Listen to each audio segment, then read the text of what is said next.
pues a través de la licenciada Paola vamos a hacerle llegar información relevante a favor de ustedes con relación al examen parcial y al examen final, que son parte de los requisitos, ¿verdad?, que hay que cumplir dentro de esta materia.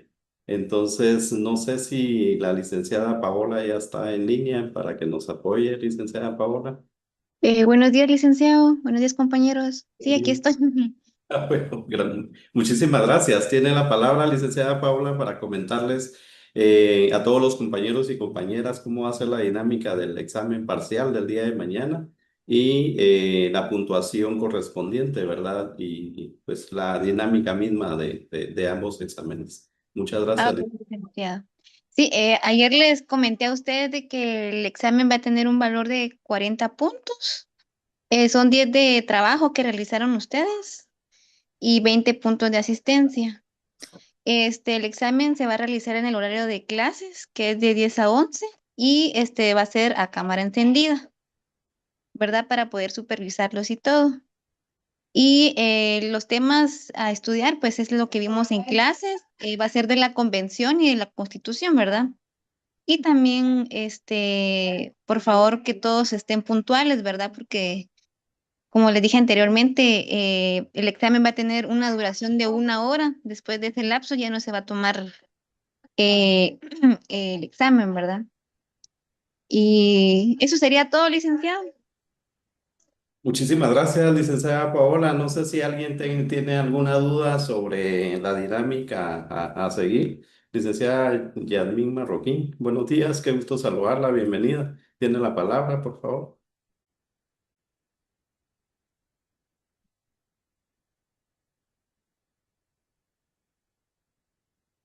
Licenciada Yasmín había levantado la mano, ya no la veo por acá. ¿Alguna duda, alguna pregunta sobre la dinámica del examen? Licenciado, ¿me escucha? Licenciada Dana, por favor. Sí, una pregunta. ¿Por qué plataforma se va a estar realizando el examen? Porque eso sí teníamos duda con unos compañeros. Muchísimas gracias, licenciada Paola, ¿usted me apoya?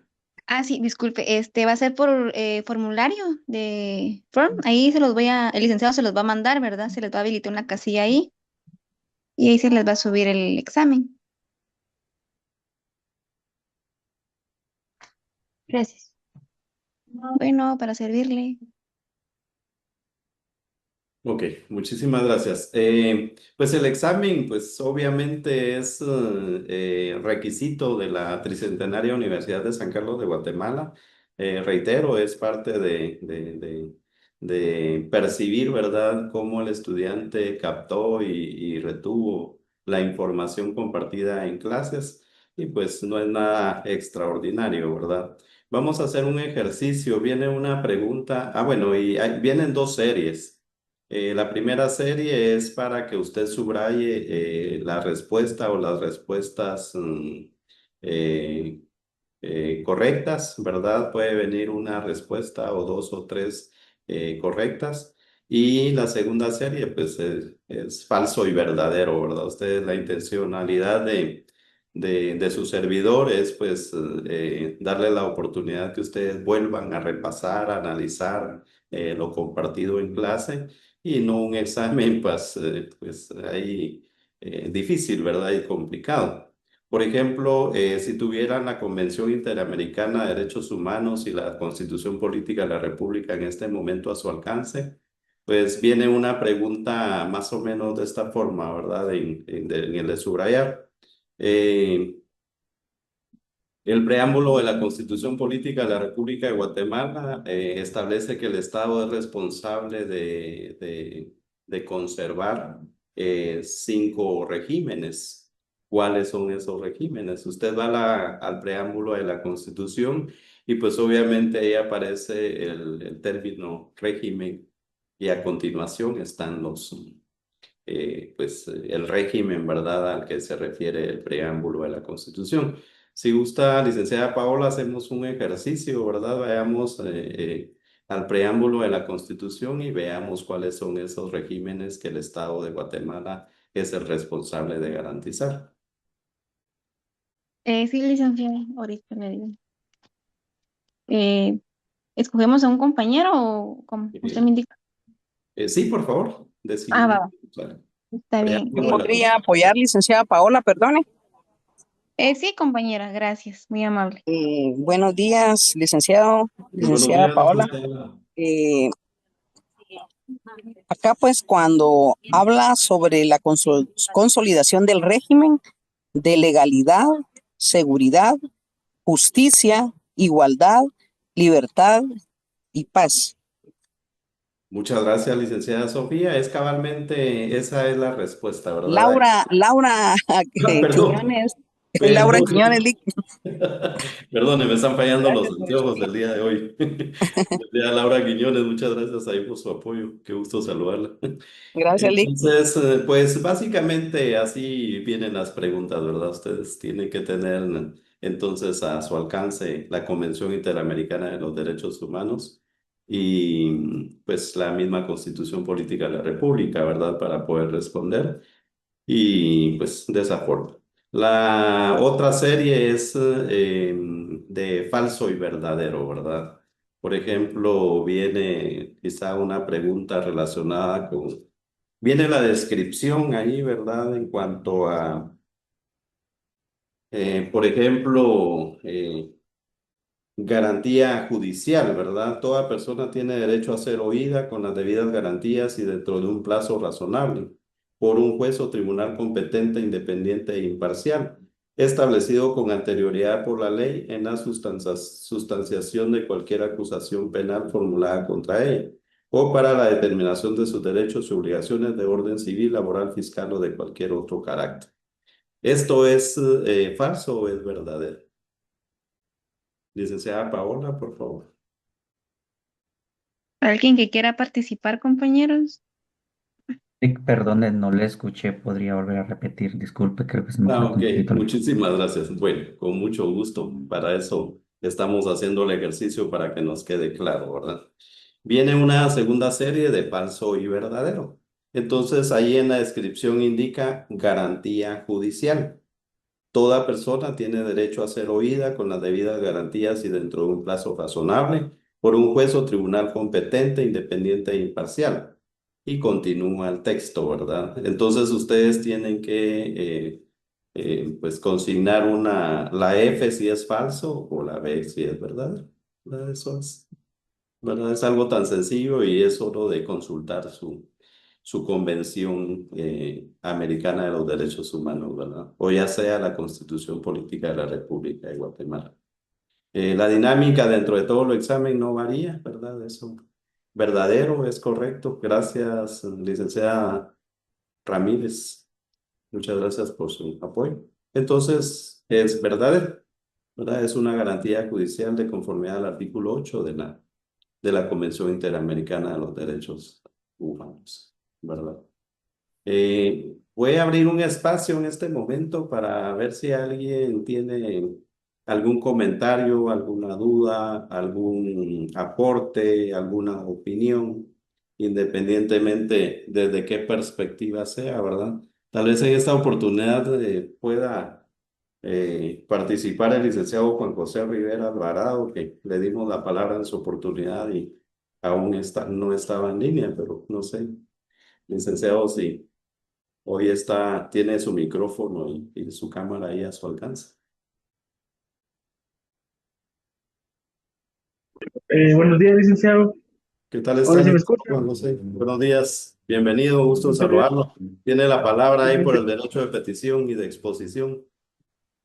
pues le agradezco mucho, pero por el momento pues estoy en mi trabajo, de hecho, eh, soy notificador y estoy en mis labores, entonces lamentablemente pues creo que voy a tener que declinar. Le agradezco mucho la oportunidad.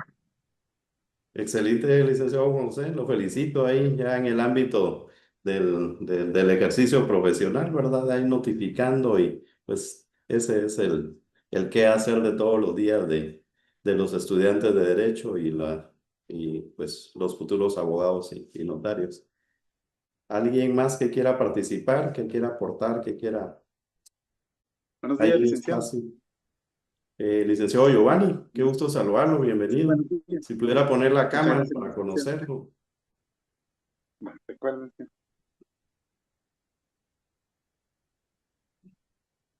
Buenos días, licenciado. Gusto saludarlo, licenciado Giovanni.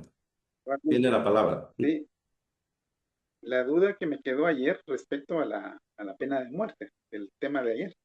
Ya lo último, digamos, del expediente que vimos, que era el 1097-2015, ¿verdad? Al final, ¿cuál era la conclusión si realmente se aplicaba? Usted mencionó ahí Oh, que no estaba dentro del Código Penal, pero yo vi el artículo 43 del Código Penal donde habla de las penas, ¿verdad? Entonces no sé a qué se refiere. Y estaba buscando también esa frase donde que colocaron cuando interpusieron sí, interpusieron no sé si es interponer, ¿verdad? La palabra correcta para colocar ante la Corte de Constitucionalidad, ¿verdad? Gracias.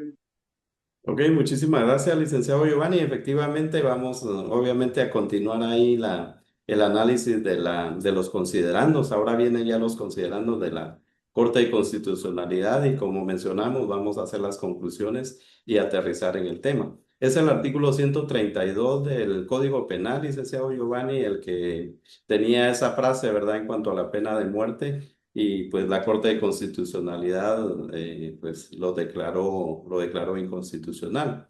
Y es correcto la terminología, ¿verdad? Las personas interpusieron, ¿verdad? Una acción de inconstitucionalidad con relación a en contra de esa frase y de otras que más adelante vamos a ver, de otros artículos.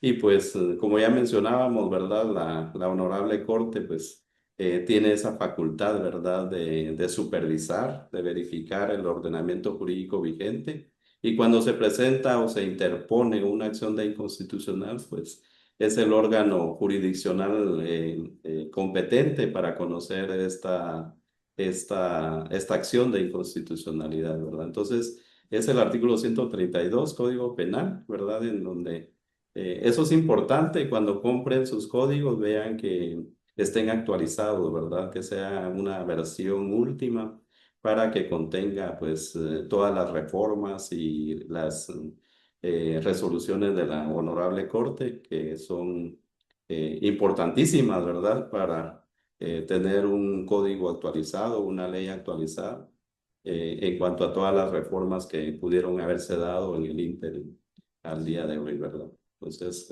muchas gracias, licenciado Giovanni. ¿Alguien más que quisiera participar? Maestro, solo tengo una pregunta. Perdón que no pueda activar la cámara, pero no tengo problemas con mi cámara. No, Perdone que no, pasó no, un cabezal aquí cerca de donde estoy y no le escuché, no licenciado. funciona. Querido No, Donato. tenía una duda. Usted dice lo del tema de tener actualizado lo de las leyes o cuando uno va a comprar. Vea, no sé si soy yo y perdón mi ignorancia, pero ¿cómo saber cuándo está actualizado? Porque tiene la fecha reciente de su publicación. Porque, por ejemplo, no sé, ¿verdad? Si, aunque la tenga reciente, no quiere decir que estén actualizados o hay algún lugar aparte del Congreso como para ver las actualizaciones y cosas así. Vea, yo regularmente cuando necesito actualizar una ley, pues obviamente tengo en mente alguna reforma que se haya dado recientemente, ¿verdad? Entonces, allí cerca de la Corte Suprema de Justicia hay una librería jurídica. Regularmente allí actualizan constantemente las leyes y pues obviamente uno va a buscar la reforma que uno tiene conocimiento que se ha dado, ¿no? Entonces, pues de esa forma compro yo las leyes, ¿verdad? Identificando la reforma que necesito que esté dentro de esa ley, ¿verdad? Entonces, pues es Ok, como muchas que gracias, uno maestro. sí, sí. Muchísimas Licenciado, gracias, Ligueri. ¿Alguien más? licenciado, perdón, para decirle al compañero que regularmente en la ley, en la parte de abajo, dice cuando hay reformas, dice reformado por el artículo 4. Por ejemplo, en el caso de esto, dice hace mención del expediente 1097-2015. Así se ve que está actualizado el código, ¿verdad? Ok, muchísimas gracias, licenciado Giovanni. Pues es otra guía, ¿verdad? Otra observación a favor de nuestra, ¿verdad? Para poder orientarnos y cómo comprar las leyes, identificando pues en la pasta, entiendo, ¿verdad? De la ley en donde ya se reflejan las reformas que han sido incorporadas en esa edición que se está comprando, ¿verdad? Muchísimas gracias, Lee Giovanni. ¿Alguien más? Licenciado, soy yo. Sí, licenciada Paola, por favor. Es que le quería decir a los compañeros de que la asistencia se va a tomar desde el momento que ustedes entran, ¿verdad? Porque hay compañeros que ingresan 20 minutos antes de que finalice la clase y pues como yo aquí llevo un control y como grabo toda la clase, entonces me doy cuenta de quiénes están desde inicio hasta que finaliza la clase, ¿verdad? Entonces ahí vamos a tomar también el punto de vista del punto de asistencia. Ok, muchísimas gracias, licenciada Paola. Eso es importante, futuros abogados y abogadas, ¿verdad? La puntualidad, la permanencia en la audiencia. De repente, pues es un poco cansado, un poco, no sé, pues estresada la permanencia en el lugar. Sin embargo, pues eso, ese también es un requisito de la Tricentenaria Universidad de San Carlos de Guatemala, ¿verdad? Que estemos, pues, eh, eh, presentes, ¿verdad? A través de este medio virtual que nos facilita todo. Y muchas gracias, licenciada Paola, por esa observación y pues obviamente son requisitos de la universidad y debemos de cumplirla, ¿verdad? Exactamente, Igualmente, licenciado. Sí, porque como le digo, no es justo para los compañeros que inician y se quedan sin finalizar, mientras que los otros solo ingresan 20 minutos antes de que finalice la clase, ¿verdad? sí, muchas gracias, licenciada Paola. Tiene usted 100% de razón y gracias por recordarme ese tema que no lo había mencionado oficialmente, pero es importante que todos y todas lo tomemos en cuenta, ¿verdad? Y pues obviamente para pues, escuchar la clase, ¿verdad? Que tiene toda una secuencia, ¿verdad? Desde que se inicia hasta que se finaliza. Y pues si uno la recibe solo 20 minutos, pues solo obtiene una parte que de repente no la va a entender, ¿verdad? Porque desde que se inicia la clase hasta que se finaliza, tiene una secuencia. Reitero entonces la observación que hacía la licenciada Paola, ¿verdad? En cuanto a que el día de mañana el examen deben estar pues con cámara abierta, ¿verdad? Pues concentrados con su Convención Americana sobre los Derechos Humanos y la Constitución Política y pues van a ver que el examen es relativamente práctico, fácil, sencillo y que no se les va a complicar mayor cosa, ¿verdad? Entonces, licenciada Paola, por favor, continuemos con el análisis de la resolución de la Corte de Constitucionalidad y vamos hoy mismo a concluir con el análisis y qué interpretación, ¿verdad?, le dio la Corte al tema de la pena de muerte en Guatemala. Recordemos que estamos en la clase de Derecho Internacional sobre Derechos Humanos y pues el derecho humano no puede existir si no existe la vida y por ende tenemos que analizar también cómo finaliza la vida, ¿verdad? Desde el punto de vista jurídico, ¿verdad? Esto ya no es un ideal, sino que ya es eminentemente jurídico, decisiones estatales, ¿verdad? Dependiendo del criterio, de la mentalidad o de la ideología de cada presidente, ¿verdad? De cada funcionario que esté de turno. Y pues es importantísimo entonces saber, conocer los momentos históricos de cada estado, ¿verdad? En este caso, el estado de Guatemala y los estados partes de la Convención Americana sobre Derechos Humanos. Entonces, sin más preámbulo, vamos a continuar el análisis de la resolución de la Honorable Corte de Constitucionalidad. Sí, licenciado, estará la compañera Fátima Cárdenas para dar continuación a la lectura del expediente 1097-2015, por favor. Por favor, licenciada, bienvenida, buenos días.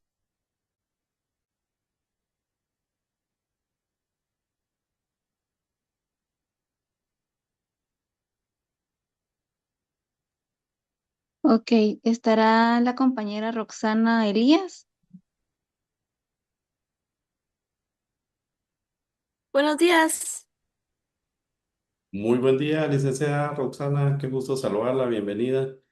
Tiene la palabra, por Buenos favor, para que días. nos apoye ahí con la lectura de la resolución de la Corte dentro del expediente 1097-2015-2016.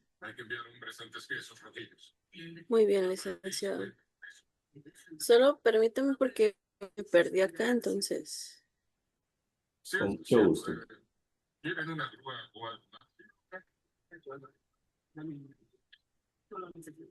Mm, De hecho, nos quedamos en la lectura donde el Ministerio Público opinaba, ¿verdad? El Ministerio Público opinaba que pues la acción de inconstitucionalidad planteada era improcedente en virtud que a consideración de ellos pues se cumplían todos los presupuestos para que un juez competente eh, impusiera esa pena de conformidad con el Código Penal, ¿verdad? Entonces analizábamos también cómo ya en la praxis, ¿verdad?, del ejercicio profesional nos encontramos con criterios pues que difieren muchas veces del nuestro, pero ese es el ejercicio profesional, esa es la democracia y es por ello que nos estamos capacitando desde el punto de vista no solo nacional, sino que internacional. Por favor, licenciada Rosana. Dijo el Licenciado, expediente disculpe, mil. licenciado, disculpe que lo interrumpa. ¿Me puede repetir qué expediente están leyendo? Es que se me corta. Con muchísimo 1090. gusto, licenciada. Es el expediente 1097-2015-2016. Allí está en pantalla. Muchas gracias, licenciada Paola. Expediente 1097, 2015 y 2016. Ok, ¿puedo volver a repetirme la pregunta, licenciado? Perdone. Sí, con mucho gusto que nos apoye en la lectura de la resolución de la Honorable Corte de Constitucionalidad. Estamos más o menos en la página 6 o 7. Página 6 quedamos. Página 6 es la página 6. Excelente. Por favor, licenciada Roxana, página 6. Inciso B, Inciso B. Muchas gracias, licenciado César. 6. El Ministerio Público, B, ¿verdad? El Ministerio Público, por medio de la Fiscalía de Asuntos Constitucionales, Amparos y Exhibición Personal, manifestó A. La disposición impugnada no infringe, tergiversa o contraviene los preceptos constitucionales que se denuncian vulnerados, habida cuenta que el artículo 132 del Código Procesal Penal, al indicar, perdone, al indicar que podrá imponerse al reo de asesinato la pena de muerte en lugar del máximo de prisión, cuenta con supuestos que deberán analizarse en los casos concretos.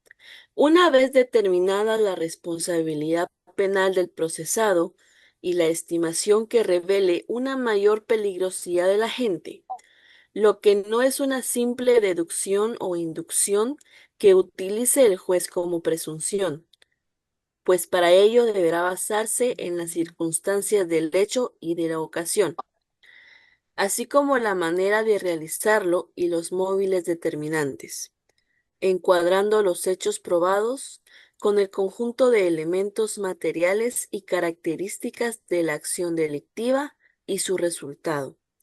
La Corte de Constitucionalidad se ha pronunciado en cuanto al artículo impugnado, estimando que si bien el cumplimiento de las penas debe estar orientado a la reeducación y reinserción social, la tipificación del delito de asesinato, al ser este un homicidio calificado, lleva implícitas circunstancias agravantes que revelan la peligrosidad del actor. Consecuencia de ello es que el legislador estableció la imposición de penas más severas, incluida la de la muerte. Asimismo, ha considerado que no existe vulneración a la prohibición de aplicación de la ley por analogía, pues la calificación del delito es el resultado del análisis de los hechos y la conducta de la gente, lo que permite concluir en la existencia de la agravante de peligrosidad al momento de cometerse delito. Los supuestos jurídicos señalados como hechos rectores del delito de asesinato no atentan contra los principios de seguridad jurídica y de legalidad, por cuanto resultan conductas conceptuales definidas de los actos en los cuales se pueden encuadrar los comportamientos que señala la norma penal relacionada, siendo amplia y genérica, pues la conducta humana es diversa, por lo que el legislador no lo regula no lo regula restrictamente, sino que debe encontrar la fórmula conceptual en la que se abarquen comportamientos que pretende prohibir para proteger los bienes jurídicos tutelados a que se refiere la norma penal creada. Lo argumentado por las interponentes carece de sustento, pues no existe ambigüedad en la norma, pues las circunstancias del hecho y de la ocasión para cometer el delito pueden ser tan variadas que no habría precepto legal que las enumere taxativamente, siendo imposible especificar con precisión la manera en que debe cometerse el delito y establecer los móviles para revelar así la peligrosidad de la gente. La determinación de la pena es la legislación guatemalteca, se basa en la doctrina de la pena relativamente indeterminada, que se caracteriza porque el legislador previamente señala al juez un mínimo y máximo, entre los que debe aplicar o individualizar la pena, de lo que deriva que el juez, al momento de determinarla, la fije dentro de los límites de cada delito, tomando en cuenta la peligrosidad del acusado, sus antecedentes personales y de la víctima, el móvil del delito, las circunstancias que modifiquen la responsabilidad penal y la extensión o intensidad del daño causado. En ese sentido, el delito de asesinato tiene como límite mínimo de imposición 25 años de prisión y un máximo de 50, siendo posible condenar a muerte. No obstante, para ello, además de estarse a lo dispuesto en el artículo 65 del Código Penal, deberán observarse las circunstancias del hecho y de la ocasión, la manera de realizarlo y los móviles determinantes. Si revelare una mayor particular peligrosidad de la gente, de manera que el legislador estableció esos parámetros de ineludible observancia por parte del juez, sin que ello constituya el uso de analogía, como erróneamente señalan las interponentes. ¿Sigo? Allí concluye el criterio del Ministerio Público. Pregunto.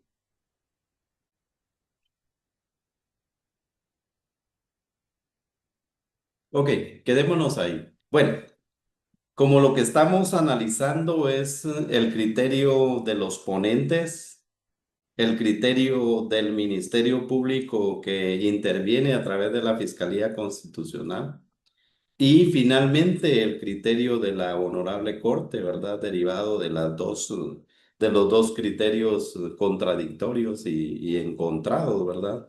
Unos están, pues, los ponentes a favor de que no se imponga la pena de muerte y el Ministerio Público eh,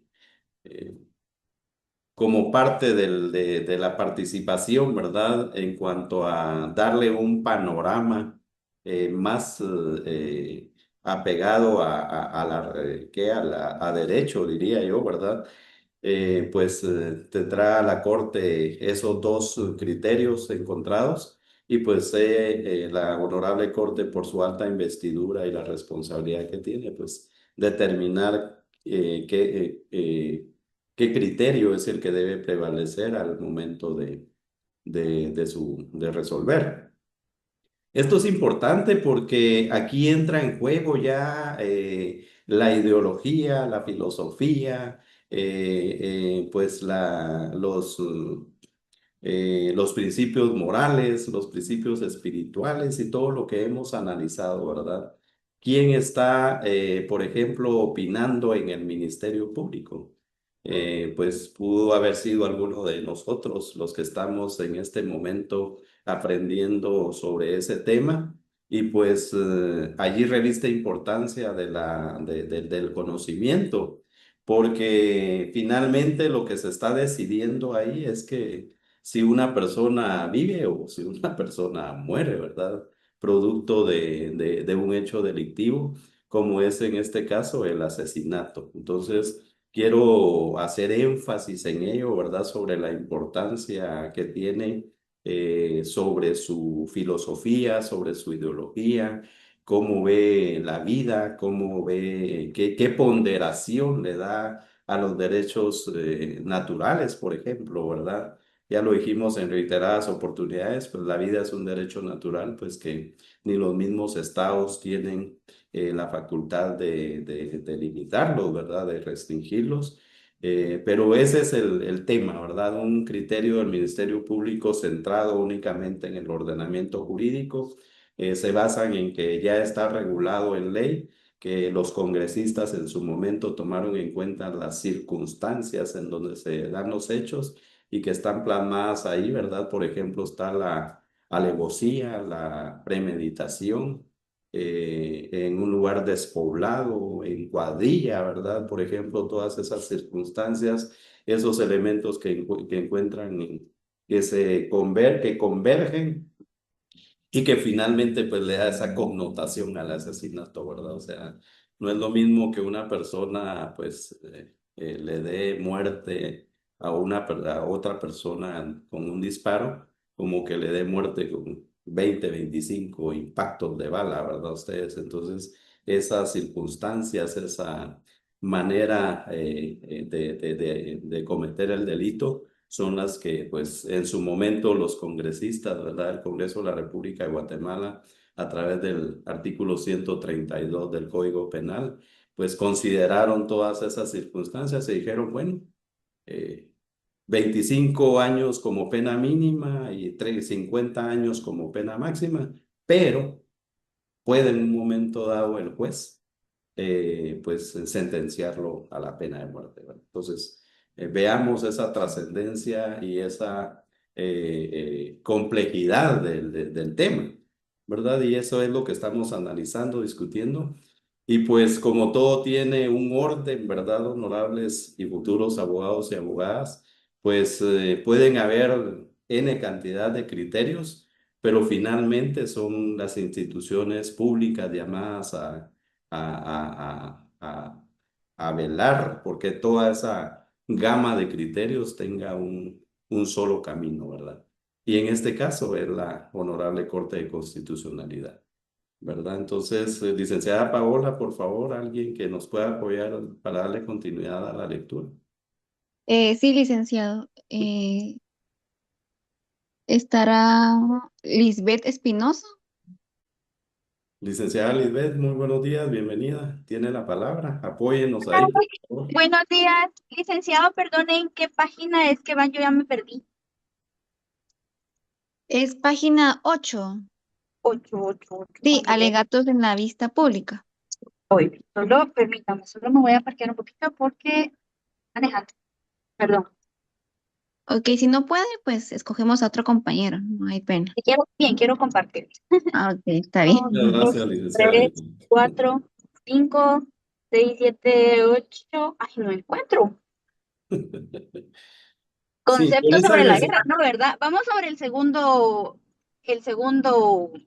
documento, ¿verdad, Lick?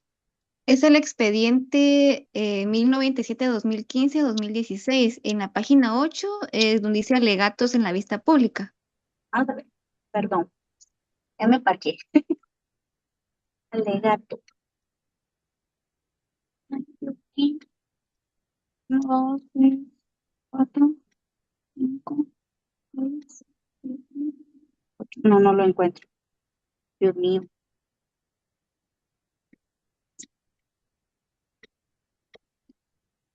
Es el 1097-2015, ¿verdad? Es correcto, licenciada Lisbeth. Gracias, Lick, perdón. No se preocupe. Ah, ya, página 8, ya. Es que no veía bien. En la página 8, en los considerandos. ¿O de qué área, perdón, Paolita? Nos quedamos, la compañera se quedó en los alegatos en la vista pública para iniciar. Alegatos en la vista En la pública. página 7. Sí, En la página. página 7. Sí, exactamente. Al finalizar ahí se empieza el 8, exactamente. Alegatos en la vista pública. Muy bien. Inciso A. Sofía Maricruz Herrera Mendoza, representante común de las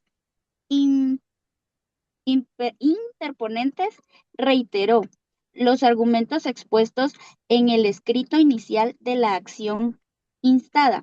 Solicitó que se declare con lugar la inconstitucionalidad promovida y como consecuencia se expulse el ordenamiento jurídico, la norma impugnada. B. El Ministerio Público, por medio de la Fiscalía de Asuntos Constitucionales, Amparos y Exhibición Personal, reiteró los argumentos expuestos en el escrito de evacuación de la audiencia que fue conferida, solicitó que se declare sin lugar la acción de inconstitucionalidad interpuesta, considerando corresponde a esta Corte como función esencial mantener la preeminencia de la Constitución sobre el ordenamiento jurídico, conociendo de las acciones contra leyes, reglamentos o disposiciones de carácter general que sean objetadas parcial o totalmente de inconstitucionalidad.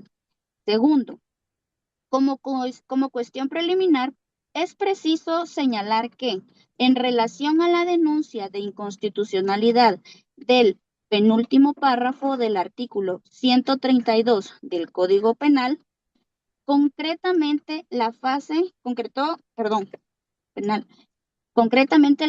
sin embargo, se le aplicará la pena de muerte en lugar del máximo de prisión si por las circunstancias del hecho y de la ocasión, la manera de realizarlo y los móviles determinantes, se revelare una mayor particularidad, peligrosidad de agente, a quienes no se les aplique la pena de muerte por este delito no podrá concedérseles rebaja de la pena por ninguna causa planteada por las interponentes de la presente acción. Se advierte que, en cuanto a la vulneración de los artículos 4º, 5º y 18 constitucionales, esta carece de la argumentación y confrontación necesarias para su análisis.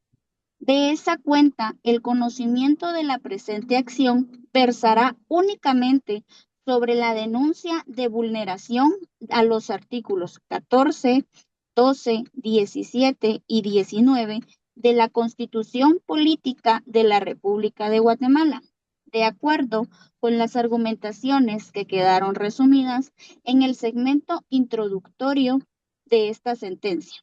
Tercero, el concepto de la peligrosidad surge de las teorías positivistas propugnadas por los juristas Ferri, Garófalo y Lombroso sobre el término de la temibilita, en el que fue posteriormente sustituido por la inadaptación social y que se refiere a las características personales del infractor de la ley que justificaban la aplicación de la pena para contener el riesgo de conductas reprochables a futuro.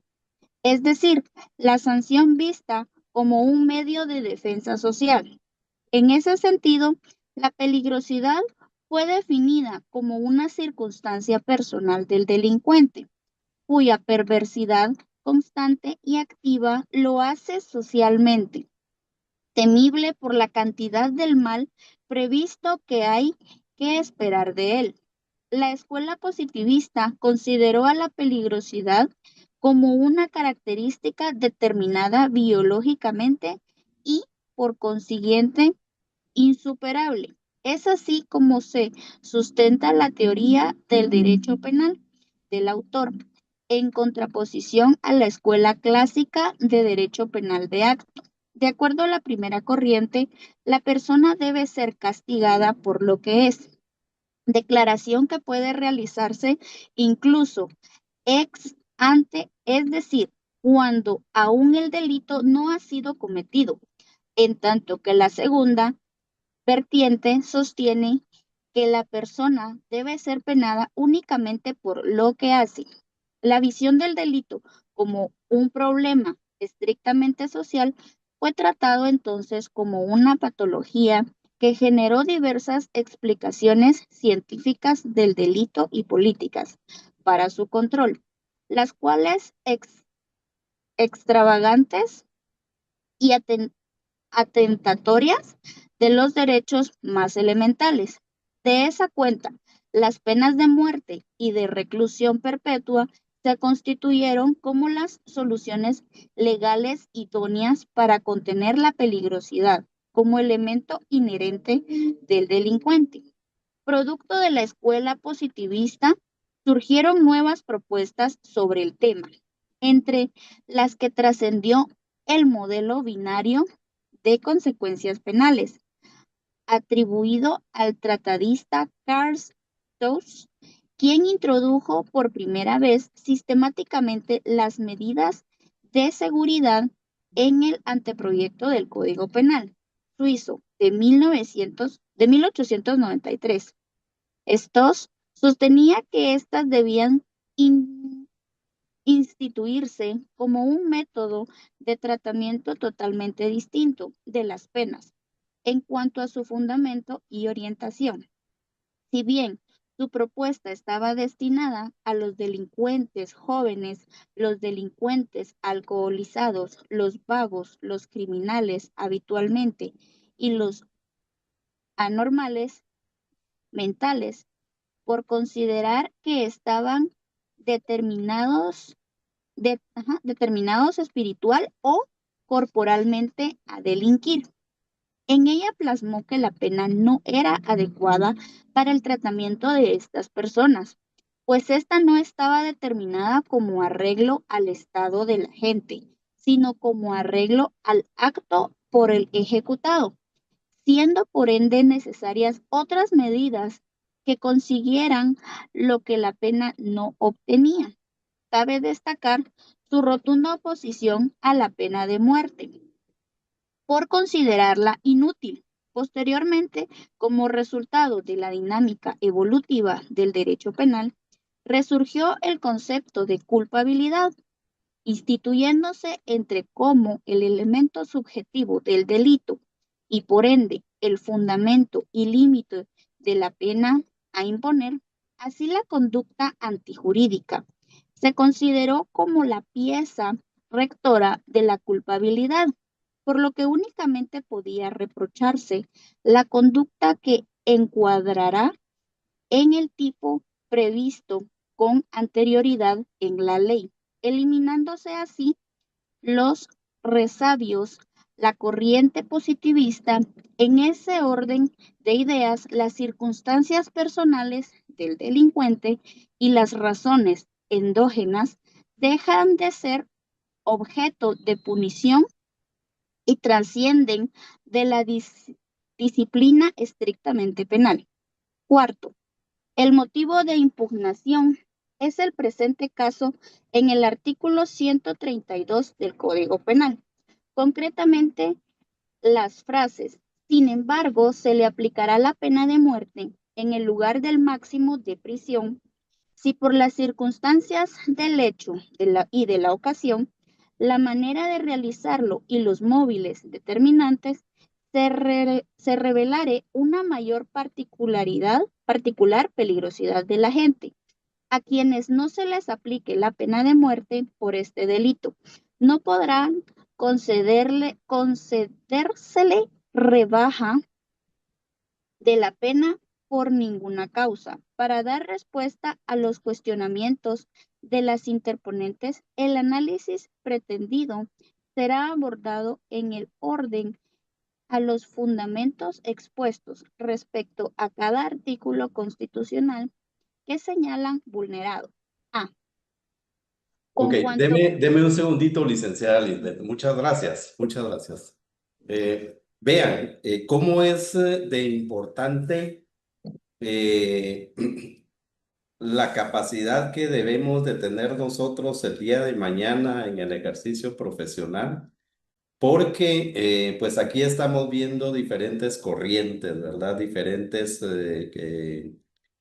filosofías de personas, de nuestros antepasados, pues que han sido filósofos y que de alguna manera han aportado pues ideas, pensamientos para resolver esta problemática, ¿verdad? Que es mayúscula y es universal, ¿verdad? Uno se tiene el derecho a través de los estados quitarle la vida a una persona. Y me voy a detener, perdón, en el derecho positivo, ¿verdad? El derecho positivo indica que está de acuerdo en que se aplique la pena de muerte porque no se ve realmente lo que la persona hizo, sino que lo que es la alta peligrosidad, y todas las circunstancias que ya mencionamos. Luego viene la corriente clásica, ¿verdad? La corriente clásica indica que se debe de sancionar o de castigar de alguna manera por lo que hizo, ¿verdad? Entonces, criterio positivo por lo que es, entonces que hay que aplicarle la pena de muerte. La corriente clásica, pues por lo que hizo, ¿verdad? Entonces, se le deben aplicar pues las penas de prisión máxima, ¿verdad? De 25 a 50 años de prisión. Pero viene una corriente binaria, ¿verdad? Abogados, futuros abogados y abogadas, que pues lo que les decía anteriormente, no necesariamente lo que dicen lo que dijeron los pensadores en su momento, tenemos que aplicar nosotros, ¿verdad? Pudiera ser de que al día de hoy entre ustedes exista alguna persona pues pensadora y que pueda tener una lucidez total en cuanto a este tema y que pueda resurgir entonces una cuarta corriente, ¿verdad? Abogados. Entonces la corriente binaria, pues allí ya entra la defensa social, ¿verdad?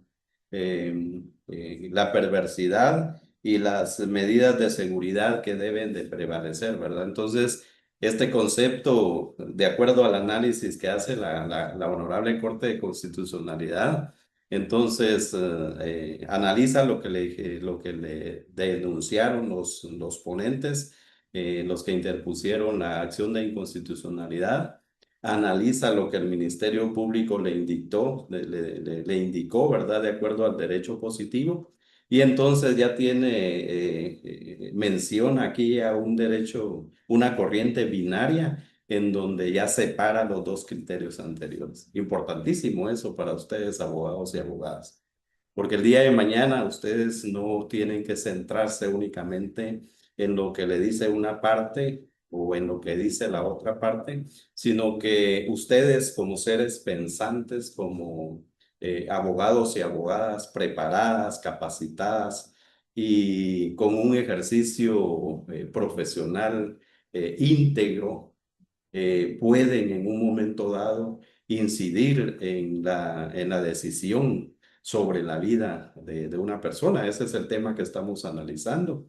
Y pues obviamente el caso concreto es la pena de muerte. Sin embargo, vamos a encontrar escenarios el día de mañana como abogados y abogadas en donde tenemos que pues opinar con relación a un derecho a manifestación, por ejemplo, un derecho a reunión, un derecho a la libre emisión del pensamiento, un derecho a la igualdad, un derecho a al principio de legalidad, ¿verdad? Entonces, es importante, pues, que en esta clase nos quede esa reflexión, ¿verdad? En que no necesariamente lo que dijo un pensador hace 100 años, pues vamos a aplicar, sino que tenemos que poner a trabajar nuestra mente, nuestro intelecto, ¿verdad? Por eso estamos conociendo las diferentes corrientes y por eso es que nos estamos deteniendo a conocer cómo piensan cómo piensan los interponentes de esa acción de inconstitucionalidad,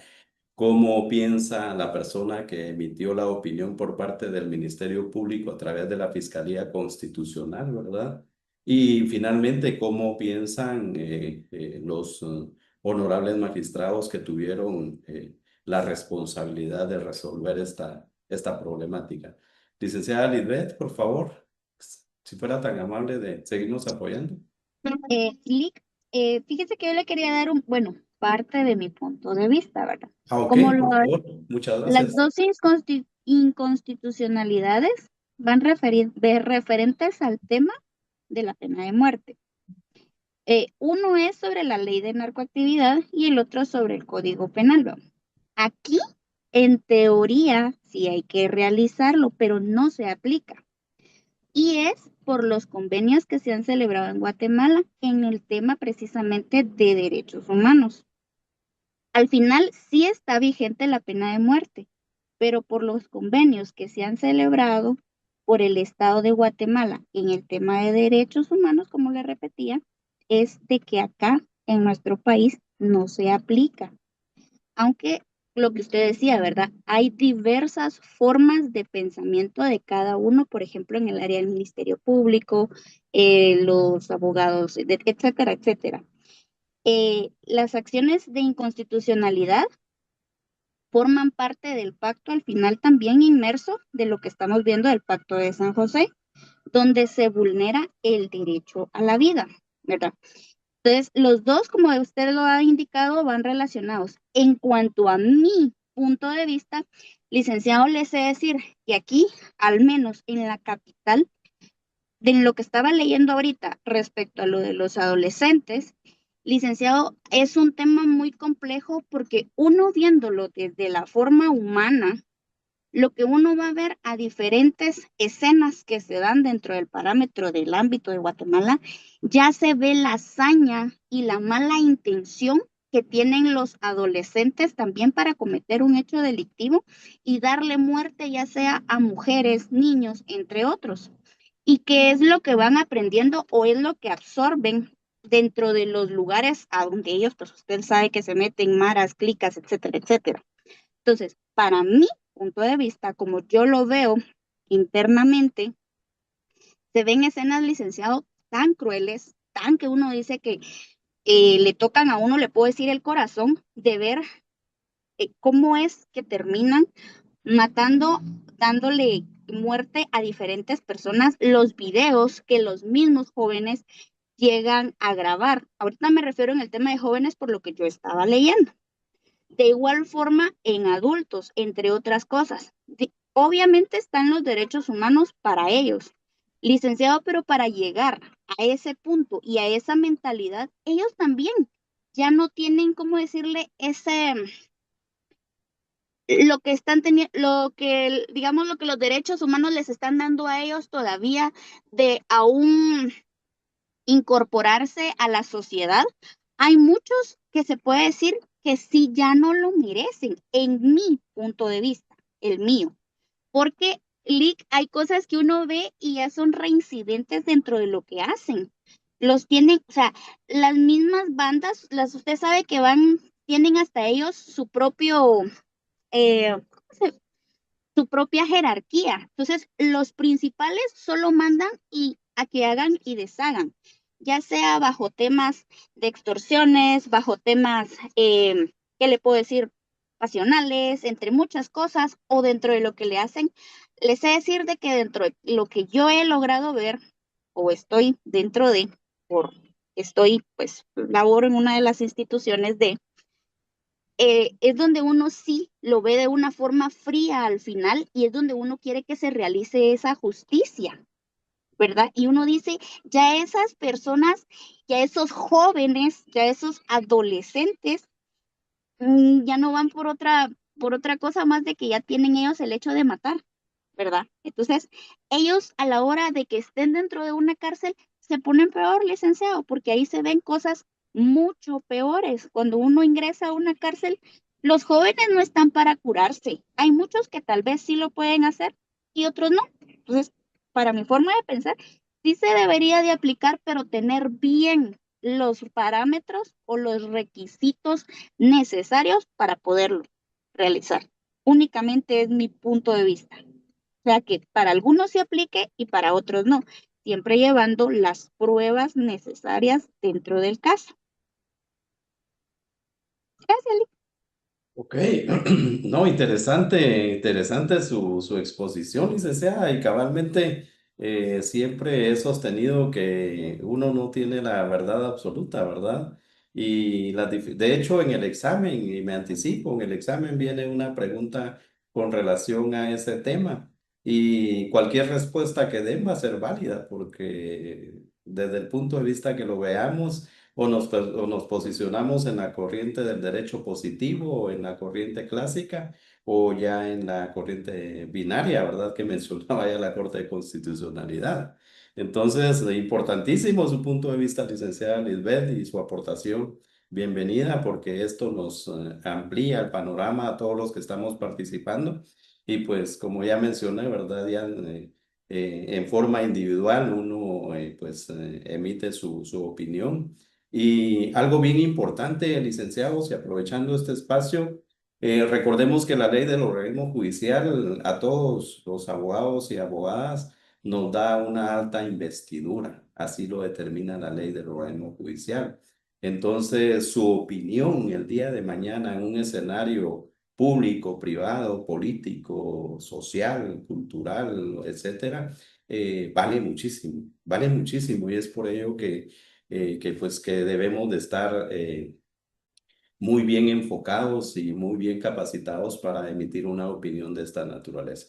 Pero felicitaciones, licenciada Lisbeth, y felicitaciones también a todos los que han opinado y que han abordado este tema con mucha propiedad y profesionalismo, ¿verdad? Porque, eh, bien lo decía la licenciada Lisbeth, este es un tema mayúsculo, o sea, este es un tema controversial y que genera diferentes opiniones, ¿verdad? Pero en este caso estamos acá para aprender, para socializar, para compartir y de alguna manera para que todos nos complementemos, ¿verdad? Y pues el tema de hoy, preguntaban ahí, es si está vigente o no la pena de muerte en Guatemala. Sí está vigente, ¿verdad? Porque está contenido en el artículo 18 de la Constitución Política de la República de Guatemala. Sin embargo, ya decía la Corte en su análisis, ¿verdad? En la resolución que vimos, la preeminencia del ordenamiento constitucional sobre las normas ordinarias, ¿verdad? Y el Código Penal está dentro de una norma jurídica ordinaria, ¿verdad? Entonces, ya hacía la Honorable Corte en esa resolución la separación, ¿verdad? Y también le corrigió la plana a los interponentes que ellos consideraron que estaban vulnerados los artículos 4, 5 y 18 de la Constitución. Y la Honorable Corte en el análisis les indicó, no, esos artículos no están vulnerados, pero sí vamos a entrar a conocer y analizar la vulneración y la violación la vulneración de los artículos 14, 12, 17, 19 de la Constitución Política de la República de Guatemala, ¿verdad?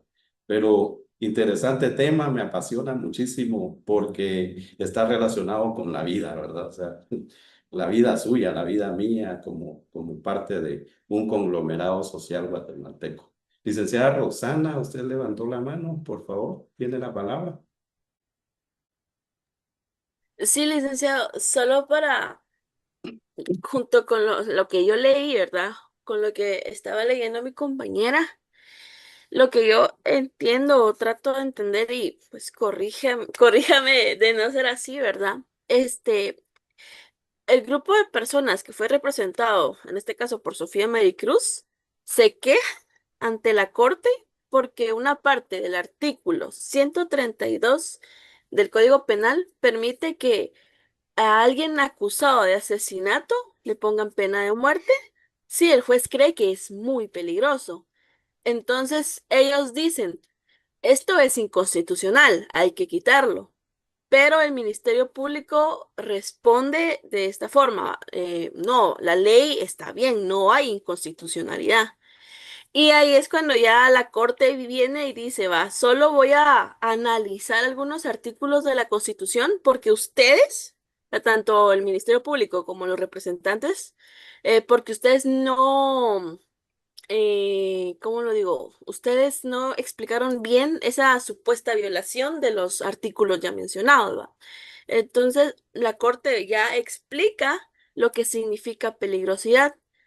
Es ahí donde metemos el positivismo, ¿verdad? Que antes, hace muchos años, se creía que algunos delincuentes eran malos por naturaleza, que había que castigarlos por cómo eran, no por lo que hicieron, y que eso ya no se usa en el derecho penal moderno. Y ahí es donde la Corte señala que el punto del caso ¿es correcto que la ley permita aplicar la pena de muerte solo porque el juez crea que el acusado es peligroso o eso viola los derechos constitucionales?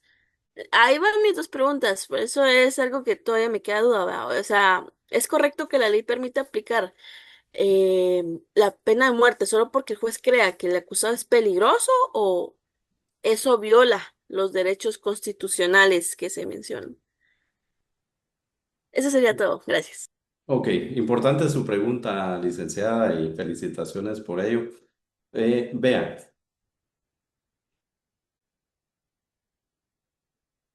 partamos desde el punto de vista constitucional, ¿verdad? Ya decía el licenciado el día de ayer que hay una contradicción en la misma Constitución, ¿verdad? Porque por una parte invocaban a Dios, quien es el que nos da la vida y es el único que tiene derecho a quitarnos, la verdad, en qué momento, de acuerdo a nuestra ideología, respetando obviamente los diferentes criterios. Y pues en el artículo 18 dejan la pena de muerte, ¿verdad? Entonces entiendo esa postura, esa contradicción. Entonces, lo mismo le diría en este caso. Bueno, tendríamos que terminar de analizar la resolución de la Honorable Corte Constitucional.